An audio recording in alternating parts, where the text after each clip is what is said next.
Yeah. You all roll. You already know it's the Galactic One. Eleanor.L. We back cracking spells. Shout out to all the Galactic Guardians, 720 degrees. Shout out to the whole URO, everybody living in the universal right order.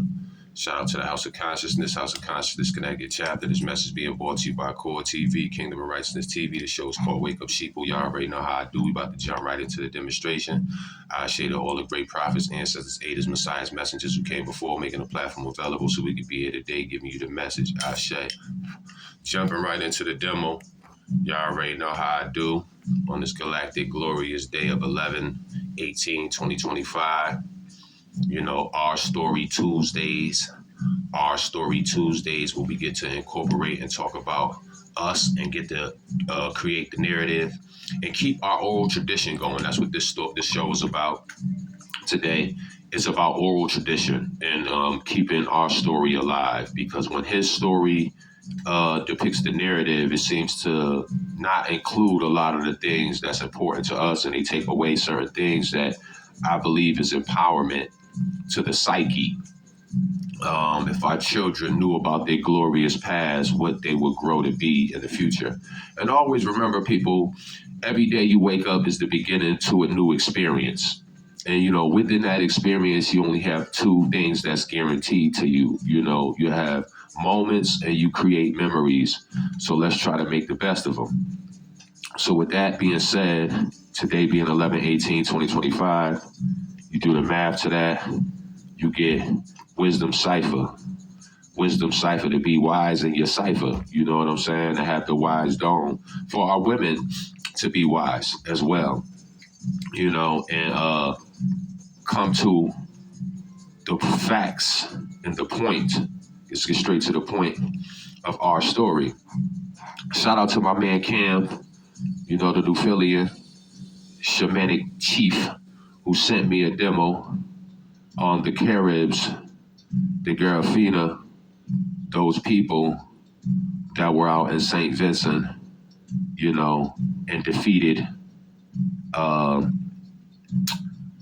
British. They defeated the British, you know, for over 100 years. So that was ill to know, because a lot of our people don't know these stories. Like I said, if we don't tell our children about these indigenous black copper colored skin tone people who were already on these islands and already over here flooding America out before all these other races came, and responsible for helping procreate other races, you know, and other races coming, you know, we help give them life and civilize certain people. So, you know, with that being said, I'm not saying we didn't learn from them as well, because people gave us stuff too.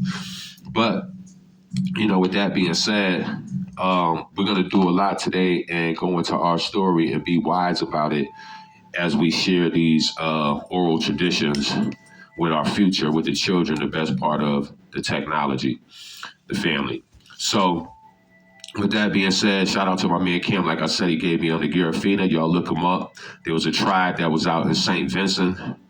In that area, the British came through. They tried to defeat them. They fought them for over 100 years. This was back in the 1600s. Even the French tried to get in on it, and they smacked the French ass. They whooped the French ass. So we was kicking ass, y'all. I'm trying to let y'all know that we was kicking ass physically.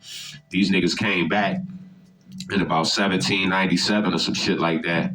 But they came back, you know, deep. You know what I'm saying? They sent the cannons. They sent everything. You know, they threw everything at them, the kitchen sink, basically.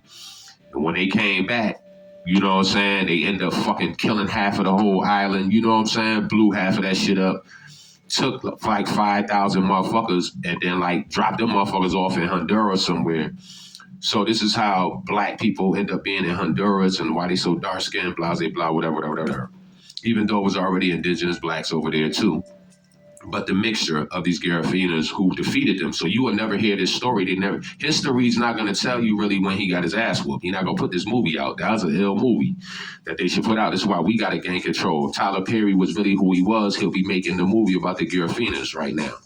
You see what I'm saying? So we can have this empowerment. Our children see that fucking movie, all these little niggas drilling, they're going to drill the gun the right way, you feel me? But they don't want that. They know that's a threat. So they don't want to share this type of affirmation, because this is affirmation. It takes you out of the box. You know what I'm saying? So salute and shout to my man Ken for the affirmation. Um, what we're gonna do is talk about, like I said, share these oral traditions, and I'm gonna give y'all some reference points to study from and things like that. And then we're gonna talk a little bit more about, the origin of our story, right? And how, like I said, because the comedic side of things, a lot of people, we run back to that, you know what I'm saying? We don't even stick to the American side of things, you know what I'm saying? Where we from right here and all of that. We think everything is always over there when it's a whole story right here, you know what I'm saying, that we need to tap into and share more of, you know what I'm saying? And so when you think about Tamari, right, the word Tamari, that's over in Kemet. But we were the Tamerukaans, American, right? You see the word Amer is in American. Tamari, right? Tamari, the Amer is in Tamari, right? But that's because that's in Sudan. There were slaves there, people there already in Sudan where the Amirs come from. That's a tribe of people, a clan of people, should I say, an indigenous clan of people, because the word tribe didn't come until later. We're going to talk about that. But the Tamari and the Tamerukaans, the Khan, it means priest kings. You hear? They try to say it came in when Genghis Khan came in and all that, even though Khan is showing rulership, authority, I'm that nigga, the word Khan. So when we use this American word, we're saying we're kings over here, y'all. I hope y'all know that when we speak like that. So even in the phonetics of the title, because words carry spirits, that's why we ill as fuck over here in America. What we call in the Americas as Americans, but we're really the Tamerukaans, you know what I mean? Or Tamarican, like a Puerto Rican Tamarican. You know what I'm saying? So this is what we stemming from, right? A lot of times, but we don't know nothing about these titles, labels, and brands that we birthed, and that, the things that we called ourselves. We're taking on titles and labels and brands that someone else gave us in these indigenous lands. So I want to give y'all a few books that y'all can go study and read about your glorious past. Now, the people who was writing these books wasn't in our favor, but they left evidence and proof. That's why it is good. I'm glad they went back and they did what they did. These so-called voyages, funny words that they use for invasions, but Europeans was doing a lot of voyages and writing things down and documenting shit, taking pictures and, making paintings and shit of what they seen and trying to describe, these certain territories when they were so-called exploring, invading other people's shit, right? So one book is called Indigenous Peoples of the America in the Land of Cliff and Cave Dwellers by Frederick Schwarzka. Frederick Schwarzka. So he must be a German motherfucker. He was a lieutenant, right? And it's in a Bureau of Ethnology library, right? And it's on page 183. If y'all go read the book and stuff, it's going to say Western parts of the United States, Tamerukan, Black Caribs, feel me? That's where he was at.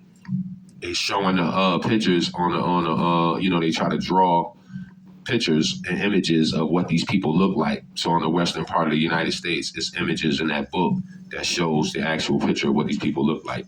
Now, the Black Carib chiefs, they got images of the Black Carib chiefs in 1773, making a treaty between the British, you know what I'm saying, and St. Vincent and all that. Remember, I just told y'all that these people they was trying to tank St. Vincent way back in the 1600s. It wasn't until 17 something and blah, blah, blah. So that's where that treaty come into play at, but it was a real war.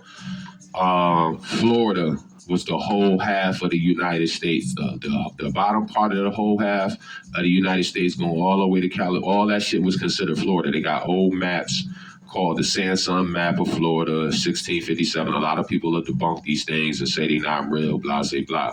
But you got to think, if you wasn't here, foreigners coming here, you don't know what territory was what and what we call what and all of that. Because according to Noble Drew Ali, this is northwest of Mexico. This is Africa. You dig? So that's why it's so symbolic with Tamari having pyramids and we having pyramids.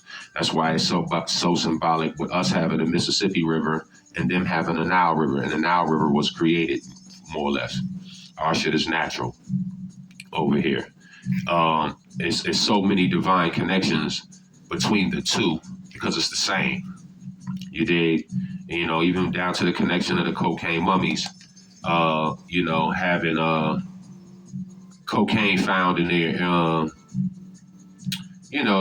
bones and stuff like that is amazing because the coke and all of that shit don't grow over there, nor does weed, nor nicotine and stuff like that. So for us to have all of those things over there on that side of the planet mean we was trading, for thousands of years before white men got on the boat, before the European or the Mukasu even got on the boat, right? So just want to put that out there.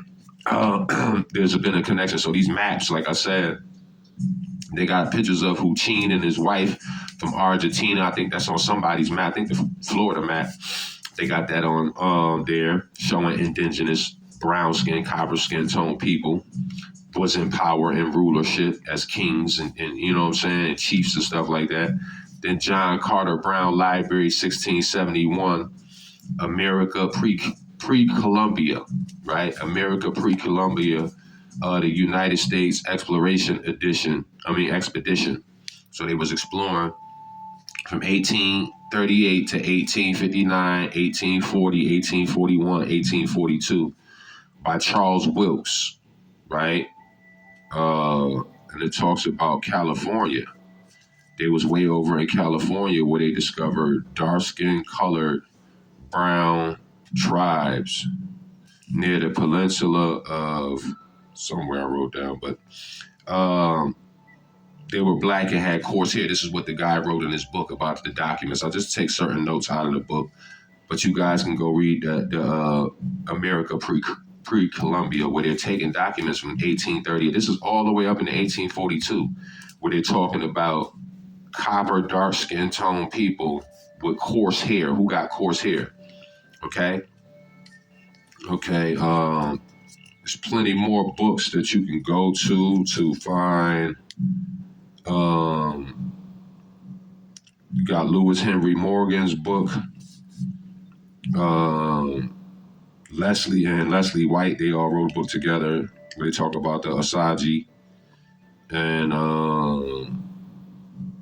being dark skinned and all of that. And it's the 500 Nations book by Alvin Jose, where he has pictures in there of the glyphs from the Mayan caves and stuff like that, where it is showing Nubian people with dreadlocks.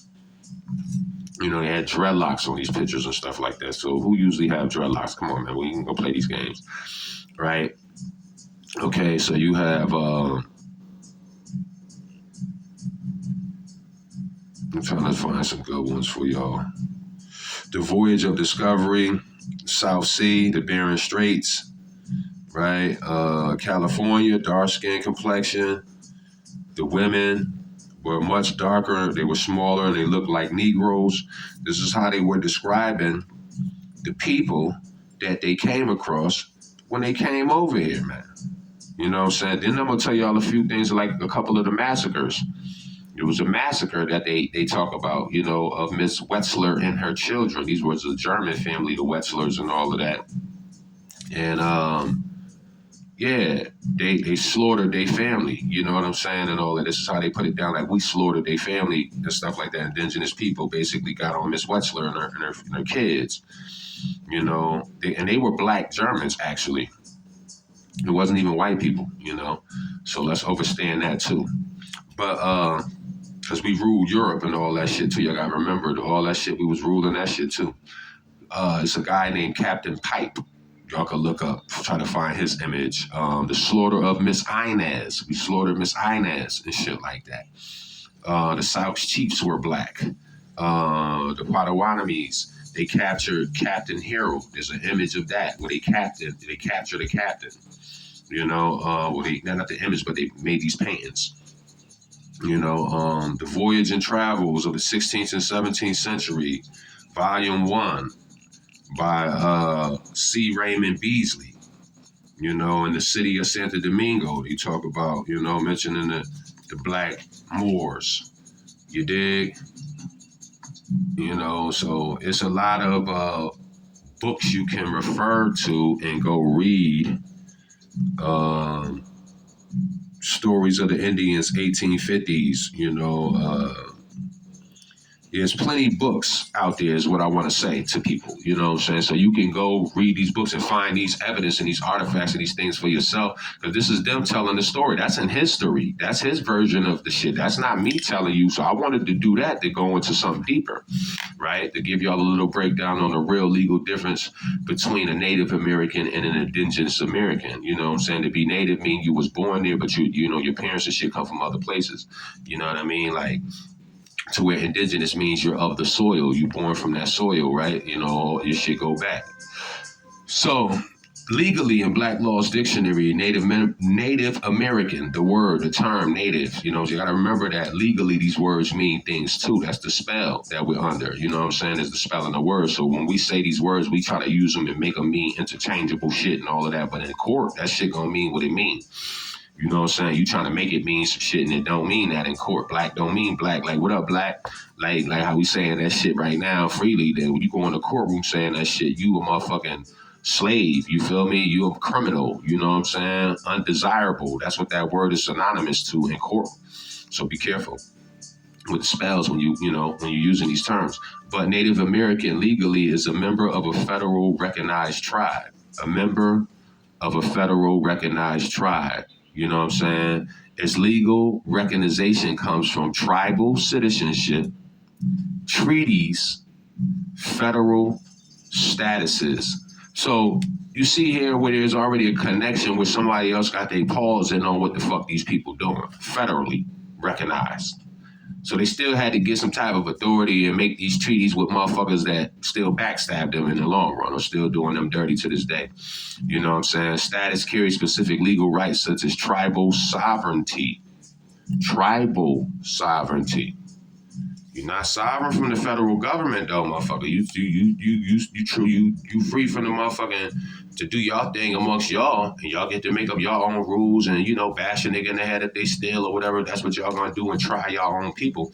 But y'all still gotta face the federal motherfuckers too, because y'all receive federal services, BIA programs, the IHS programs, and stuff like that. Certain jurisdictional differences, you know what I'm saying, is what you receive, and treaty rights, if they honor them still. This term is tied to federal political status, not race. So being a Native American is not a race, that's a status, bro. It's a state of mind. If you could put yourself in that state of mind, you could become a Native American. You see what I'm saying? That's why they have different shades of people in they shit and all of that, whatever it is. It ain't about a race. It's a federal political status. Status is a state. Your state, that's why you are in states. They took over the territories and started labeling them states. You dig what I'm saying? Now, American Indian, per se, legally, government term, you know what I mean? American Indian is used interchangeably with Native American, you know what I'm saying? Because it's federal Indian law, okay? Federal Indian law. You have treaties. You have the Bureau of Indian Affairs documents, and then you could use Black Law's dictionary. You dig what I'm saying? The law generally does not distinguish Native American from American and Indian, but refer to the indigenous nations who have political status predating the U.S. Predating the U.S. You hear me? So the law respects the political status of indigenous nations that predate the United Snakes of America, which is really only the first 13 colonies. You dig what I'm saying? So to go even a little further, what does Black Law's dictionary, right, does not define about indigenous and American Indians. It don't define that they're dark skinned. It don't say that they're black people. It don't say that they're melanin aboriginals, and it doesn't explain sovereign nationals. You know what I'm saying? It doesn't create a separate legal category for indigenous Americans that differ from Native Americans in federal law. Right? So let's talk about the indigenous American people as we know it. Indigenous, basically, is the people who were here before the idea of a tribe or a reservation. Before tribes and reservation, we was already here. So this is why we say we indigenous. Indigenous is people that's born from the soil. Okay? Indigenous means the cosmic, the primordial inhabitants of Amexem, the ancient name of the Americas. You dig? So when we say Amexem, we going back into a certain frequency already. You feel me? In a certain status, state of mind. Saying Amexem and saying America is two different things. You see what I'm saying? It puts you in a certain status. Indigenous Americans were the original copper-colored melanated nations, right? They're not immigrants. We didn't migrate. We was already here. The identity was spiritual, cosmic, clan-based, not tribal in the way the U.S. categorized tribes today. The way they doing this shit today, this is what they want y'all to think. That's not how the shit was before. You feel me? Their sovereignty came from nature, not from paperwork. I'm going to say that again. Sovereignty for us comes from nature and not paperwork.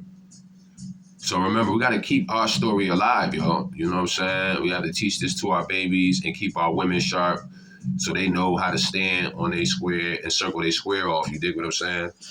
But it's been another galactic glorious day, y'all. Traveling harmony. Peace.